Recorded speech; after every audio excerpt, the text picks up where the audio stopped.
نن اسلامي امت کې د صنعت او د تجارت او د ابتکار فکر شل ده که نه ده شل نن طالبانو وسلې ته ضرورت ستا که نسته ده جواب غواړم ستا چې وسلې ته ضرورت ستا ده دغه غریزي صفت چې انسانانو کې الله پیدا کړی چې وسله جوړه کړي خو اسلامي امت نه تنها افغانان ټول اسلامي امت دا غریزي صفت په ځان کې مړ کړی ده څنګه یې مړ کړی ده وسله یې کافرانو ته پرېښودلې کلشینکوف به روسان جوړوي امپور به امریکایان جوړوي M16 به جرمنان جوړوي مرمۍ به یې هغوی راوړي مونږ به چی کوو مونږ به یوه زیړه بوشکه کې مو دومره ایله غریزي صفت را پیدا سوی ده نور ټول مل ده هېڅ شی مو نسته ده رښتیا ووایي چې مونږ الله په کوم صفت پیدا کړي یو هغه صفتونه او هغه وشلونه مو شل سوي دي که نه نن طالبانو الله چې په مونږ کوم نعمتونه کول لیظهره علی الدین کله هغه نن الله هغه نعمت له مونږ نه اخیستی که یې نه ده اخیستلی ځکه مونږ ځان سره ظلم کړی هغه ظلم دا ده چې د بل په اوږو باندې مو ځانونه بار کړي راځئ مونږ امت مسلمه هغه غریزي صفات چې په ټول امت انسانیه کې الله پیدا کړي چې کافران یې په استعداد راولي مونږ یې نه سو راوستلی چې رایې ولو نو ته ورته ګوره چې موږ کوم اهدافو ته رسېږو چې انسان اراده وکړي هغه انسان الله د انسانانو اراده څنګه نه کوي دا اوس که 10 نفره 20 نفره په دې فکر پیدا سي چې موږ په افغانستان کې د ټولې دنیا د پرمختللي ډرون تیاري وسله برابرولی سو په رب العالمین درته قسم کوم چې دا حرکت الله نه ناکاموي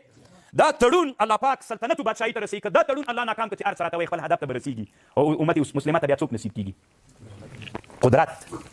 ځکه موږ دې ته ضرورت لرو چې اسلامي امت بېرته خپل برم خپل حالت ته ورسېږي د خدای په خاطر باندې ټول عمر په مدارسو کې په لفظي تحقیقاتو باندې سو ولې موږ نن اسلامي امت د بیت الله او د حرم نه د غزي مسلمانانو ته دعا نه سو کولی تر دې نه لوی مظلومت د اسلامي امت کم حالت کې ده نن موږ ټوله اسلامي امت مظلومان یو د مظلومیت حالت سره مخ یو چې کله اسلامي امت کې داعیان د دعوت خبرې کوي هغې باندې ټاپې لګوئ وابیان یې پنجپیریان یې ټول ژوند مو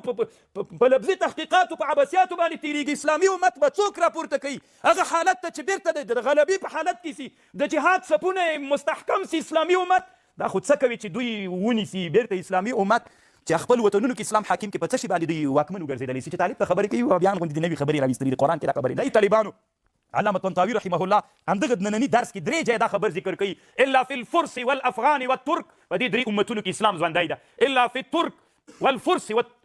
الا فی الافغان والترک والفرس ایرانیانو کې نن اسلام ژوندی ده طالبانو کو شیعتوب هم ده خپل اسلام یې ژوندی ده ځکه شرکتونه یې د چا په لاس کې دي نن په ایران هم دنیا کې د تیلو ډېر هغه ده نن ایران ته چې موټر راځي موټر نه ورته وایي اتوموبیل اتوبوس ورته وایي دا که نه تاسې ته به ایران معلومات وي نن ایران ته چې هر نوی اختراع د کفري دنیا راځي طالبانو نو هغوی مخکې له دې چې دلته ورته راسي اول څوک ورته ږدي خپل نوم ورته ږدي بیا وطن ته راځي همداسې به تاسې به کوم یو ایران کې وخت نه تېر کړی طالبانو معلومات به یې درته ایران نن د ایران د تیل نو خو نن ایران کې کو شیعتوب هم ده خو اسلام ده طالبان هغه اسلام نن هلته واکمن ده والافغان په افغانستان کې طالبانو په چا کې خو دا هغه افغانستان ښیي طالبانو چې دی د نن نه 100 کاله مخته خبرې کوي هلته په 100 کاله مخته حکومتونو کې به نو چې کوم حکومت نو د انګلیس استعمار هلته ختم سوی طالبانو انګلیس سره د استعمار او د مقابلې جهاد هلته روان و هغه بل استعمار څه و د انګلیس استعمار دغه خبرې دی کوي ترکان هم طالبانو ځکه ترکان هم په صنعت کې هغه خلک دي چې الله عز وجل دوی ته پرمختګ نصیب کړی ده اسلامي امت دا هم جهاد ده چې تجارت وکړي نن ولې علما چپ ناستي تجارت ته جهاد نه وي کله چې د ما تجارت په پښو باندې ودرېد د جهاد کولی سمه نه وایم جهاد دی نه روان دی جهاد هم خو تجارت تم یو جهاد وایا علم تم یو جهاد وایا حفظ د بلاد تم جهاد وایا فی عدم ضیاع الوقت تم جهاد وایا صحت تم جهاد وایا ولی حفظ د صحت نه کوي د خپل بدن ولی نه ساتي ولی ډاکټران نه روزي سیاست فی تفکر ما پرون د ابن خلدون کوم خبر چې تاسو ته وکړه طالبان ورونو چې کله تړون راسي او بادشاهي ته ورسیږي د تړون خلک چې کوم کار کولی سي بل ته به نه سپاري نن مورته سپارلی که مو نه ده سپارلی دغه سبب د زوال د نظام ګرځي که نه ګرځېږي طالبان ورونو ولې په سیاست کې د تفکر د علم د لحاظه پرمختګ نه کوئ فلتكن اکثر ملابسکم من اکثره د تاسې اغوستونکي شیان دي د مسلمانانو هیوادونو نه رسي ولترتقوا الصناعات الاسلاميه اسلامي صنعتونه د پرمختګ وکړي دا کامره چې راغلي موږ نه چې اوس ویډیو کې چا به چاپ کړي وي چا به جوړه کړې وي چین ولې د کفر صنعت موږ ته راځي ولې د مسلمانانو نه راځي ولې عارو پیغور نه درته درېږي چې په اسلامي امت کې اول قرآن چې چا چاپ کړی طالبانو هغه کفر چاپ کړی سان پیټرزبورګ کې اولینی قرآن چاپ سوی ده ماشین د چاپ باندې اولینی قرآن کفر چاپ کړی ده طالبانو سان پیټرزبورګ کې اولینی قرآن چاپ سوی ولې اسلامي امت شرم نه لري ولې اسلامي امت ته نه په ضرب زیدون و عمران باندې رایات کو سرپیمیر کې نو چای دي چې ټول اسلامي امت مو دې ته متوجه کړی ده په دې باندې فکر وکړه ولې موږ زهر نه خورو چې اولینی قرآن موږ ته چا چاپ کړی ولې موږ صنعتونه په هر څه شي دغه موبایلونه چې تاسې دي دا د نن زمانې ضرورت ده دا که نه ده ضرورت هر یو چې لاس کې نیولی ټلیفون د چا صنعت ده د چا صنعت او تجارت ته تاسې وده ورکړي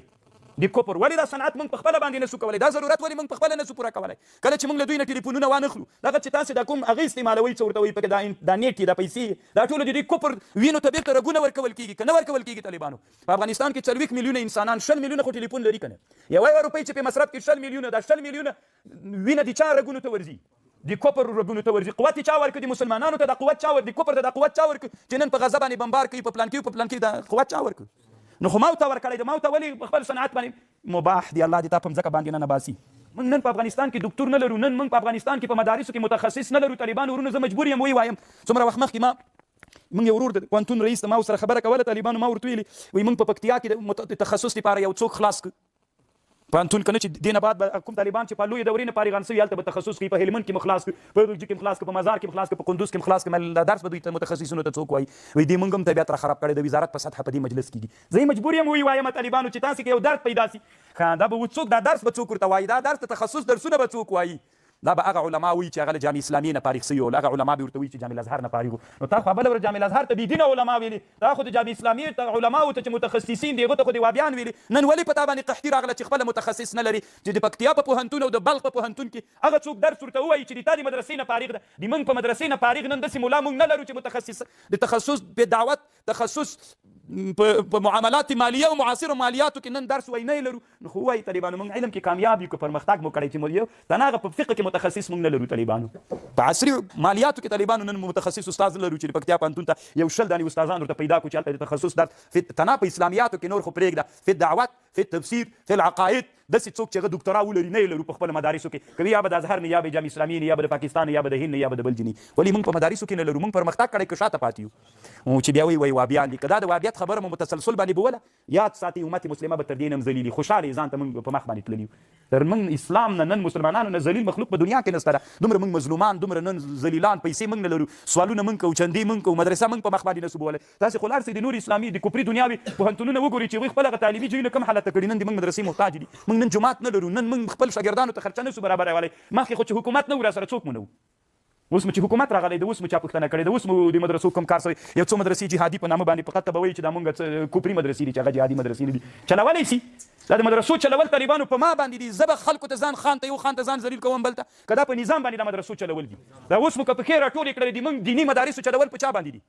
په نظام باندې دي. ولې نسي چلولی؟ 2 روپۍ نه لري که نه. خو زه بیا درته وایم چې تجارت ته لا تقتلوا انفسکم، مه مړه کوئ خپل ځانونه مو.